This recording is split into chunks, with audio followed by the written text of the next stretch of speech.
এই রকম একটা পদ যদি গরম ভাতের সাথে থাকে, এক থালা ভাত একদম অনায়াসে উঠে যাবে, মাছ মাংস কিচ্ছু লাগবে না। তো আমি একদম সিম্পলভাবে বানিয়েছি রেসিপিটা, কত সুন্দর লাগছে তাই না বন্ধুরা? তো তোমরা সবাই দেখতে থাকো। তো বন্ধুরা, আজকের রেসিপিটা হচ্ছে ডিম আলুর ঝোল। তো কীভাবে আমি রেসিপিটা বানিয়েছি তোমরা দেখতে থাকো, আশা করি তোমাদের সবারই ভালো লাগবে। তো বন্ধুরা, যারা এখনও পর্যন্ত লাইক করেনি, প্লিজ একটা লাইক করে ভিডিওটা দেখতে থাকো। প্রথমে দেখো আমি গ্যাস অন করে কড়া বসিয়ে দিয়েছি, তারপর প্রয়োজন মতো জলও দিয়ে দিয়েছি। তো জলটা গরম হতে এর মধ্যে আমি দিয়ে দেবো ডিম। যেহেতু ডিম রান্না করব, ডিমটাকে আগে সেদ্ধ করে নেব। তো 5টা ডিম আমি রান্না করব। দেখো 5টা ডিম আমি দিয়ে দিয়েছি। আলু দিয়ে যেহেতু রান্না করবো, সেই জন্য আলুগুলোকে আগে থেকে কেটে নিয়েছি ডুমো ডুমো করে, সেটাকেও আমি এই জলের মধ্যে দিয়ে দিলাম সেদ্ধ করব।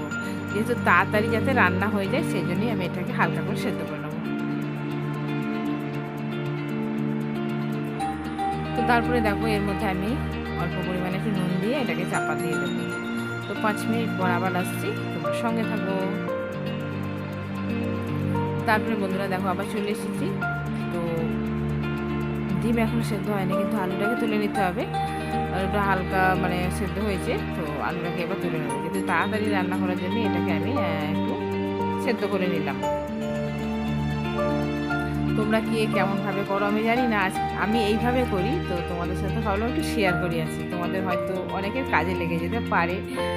তো অবশ্যই কমেন্ট বক্সে জানিও কে কীভাবে রান্না করো।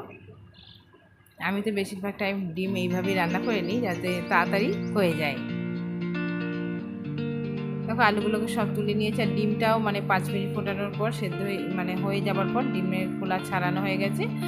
তো এটাকে চলো এবার আমি ভেজে নেব আলাদা আলাদা করে। তারপর আবার কড়াটাকে পরিষ্কার করে নিয়ে দেখো এর মধ্যে আমি প্রয়োজন মতো তেল, সরষের তেল দিয়ে দিলাম। তো তার মধ্যেই আমি দেখো এখানে মশলা ঘরোয়া কিছু যেগুলো ছিল সেগুলো দিয়ে আমি রান্না করছি। পেঁয়াজ দুটো বড় বড় পেঁয়াজ দুটো কেটে নিয়েছি, আর আদা রসুন আর কাঁচা লঙ্কা বেটে নিয়েছি শিলে।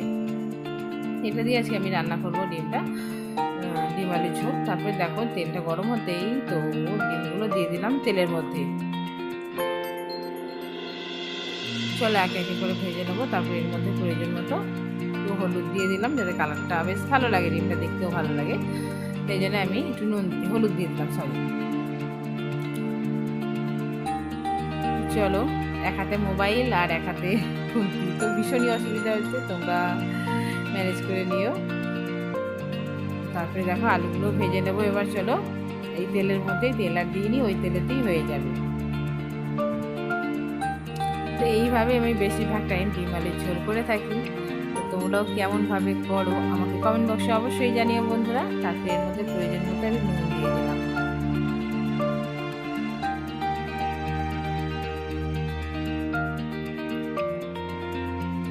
আলুগুলোকে হালকা হালকা করে ভেজে নেব, তাতে ভালো লাগে। মানে আলু ভেজে যে কোনো তরকারি বলো করো, তুমি যদি সব কিছু ভেজে নিয়ে এইভাবে রান্না করো না, বেশ খেতে ভালো লাগে। তো আলুগুলোকে হালকা করে দেখো ভেজে নিয়েছি। তারপরে দেখো আবার কড়া পরিষ্কার করে, তো কড়াটা ভীষণ গরম হয়ে গেছে। তো সরষের তেল আমি আবার দিয়ে দিলাম প্রয়োজন মতো। চলো এবার মশলাটা করে নেব আমি। যে কেটে রেখেছিলাম পেঁয়াজটা, তো পেঁয়াজটা সব দিয়ে দিলাম এর মধ্যে। সত্যি খুব সিম্পলভাবে রান্না করেছি, আর খুব সুন্দর হয়েছিল। মানে এইভাবেই আমি রান্নাটা করি, তোমাদের সাথে ভাবলাম একটু শেয়ার করে নিই।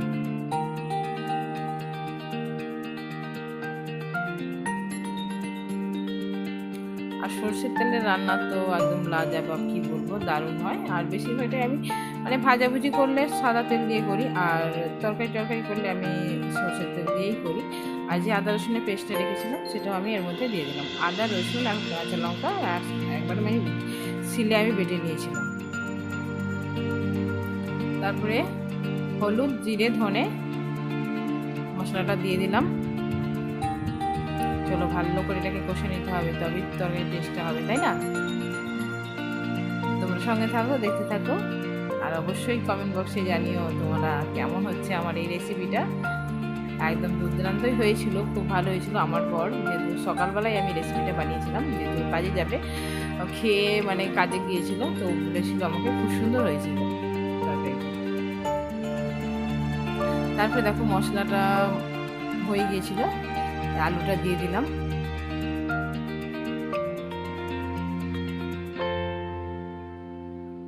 দেখো এইভাবে আমি চাপা দিয়ে দিয়ে রান্না করি যাতে তাড়াতাড়ি হয়ে যায়। আর সকালবেলা আমার রান্না মানে খুব তাড়াহুড়োতেই রান্না করতে হয়, যেহেতু ও কাজে যাবে, খেয়ে আবার নিয়েও যায়, সেই জন্য একটু তাড়াহুড়ো করেই ভাবলাম তোমার সাথে একটু শেয়ার করে নিই। আর তারপরে দেখো মশলা কষানো মোটামুটি আলুটা হয়ে গিয়েছিলো, তারপরে এর মধ্যে আমি জলও দিয়ে দিয়েছি, প্রয়োজন মতো জল, যেহেতু সেদ্ধ আগে থেকেই হয়েছিল আবার ভেজেছি, তো অল্প জল দিয়ে এই ডিমগুলো দিয়ে দিচ্ছি, দিয়ে এবার চাপা দিয়ে দেবো 10 মিনিটের মতো। গরম জল দিয়ে করলে আরও তাড়াতাড়ি ভালো হতো, কিন্তু টাইম হয়ে উঠলো না, আজকে আমি খুবই ব্যস্ত ছিলাম। যাই হোক বন্ধুরা, তোমরা ম্যানেজ করে নিয়ে যদি কেউ কোনো দিন রান্না করে থাকো আমার এইভাবে, তোমরা গরম জল ইউজ করো, কিন্তু তরকারিটা আরও কিন্তু ভালো হবে, কিন্তু আমি আজকে সময় পাইনি। যাই হোক, তোমাদেরকে বললাম দেখো কত সুন্দর লাগছে কালারটা, আর খুব সুন্দরই হয়েছে তরকারিটা। তো আলুটাও সেদ্ধ হয়ে গেছে, মোটামুটি মশলা মানে আমার রেসিপিটা একদম রেডি হয়ে গেছে। তো আসল জিনিসটাই দেওয়া হয়নি, কি বলতো, নুন। তো প্রথমে ভাজার সময় দিয়েছিলাম, এখন নামাবার আগে একটু দিয়ে দিলাম, কম হয়েছিল। এইটা দিতেই হবে, যেইভাবেই তুমি রান্না করো, নুনটা যদি পরিমাণে ঠিক যদি না হয়, বেশি হলেও জ্বালা, কম হলেও জ্বালা, তাই না? একদম মাপের মাপ দিতে হবে।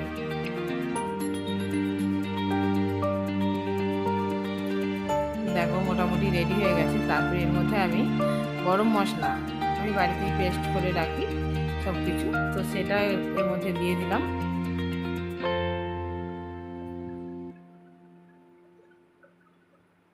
একদম রেডি হয়ে গেছে আমার ডিম আলুর ঝোল। তোমাদের কেমন লাগলো অবশ্যই কমেন্ট বক্সে জানিও বন্ধুরা। তো বন্ধুরা, আর একটা কথা, তোমরা ভাববে হয়তো 5টা ডিম আর এত আলু, আমরা আলু খেতে খুব পছন্দ করি, সেই জন্য আমি যে কোনো তরকারিতে আলুটা বেশিরভাগ দিয়ে থাকি। তোমরা যে যেমনভাবে খাও, মানে কম আলু যারা খাও তারা কম আলু দিয়েই ডিমটা রান্না করবে, খেতে খুব সুন্দরই লাগবে। কিন্তু আমি যেইভাবে রান্না করেছি আজকে তরকারিটা কিন্তু খুব সুন্দরই হয়েছিল। দেখো দেখেই একদম কি বলবো, জিভে জল চলে আসছে। যাই হোক, তোমাদের কেমন লেগেছে অবশ্যই কমেন্ট বক্সে জানিয়ে। চলো এবার এটাকে আমি নামিয়ে নিই, তাই না? হয়ে গেছে, একদম রেডি, নামিয়েও নিয়েছি। দেখো কত সুন্দর লাগছে রেসিপিটা। তোমাদের কেমন লেগেছে আমার কমেন্ট বক্সে অবশ্যই জানিও বন্ধুরা। আবার এখানেই আজকে আমি ভিডিওটা শেষ করছি, আবার দেখা হবে নেক্সট ভিডিওতে। ততক্ষণ তোমরা সবাই ভালো থেকো, সুস্থ থেকো, টাটা।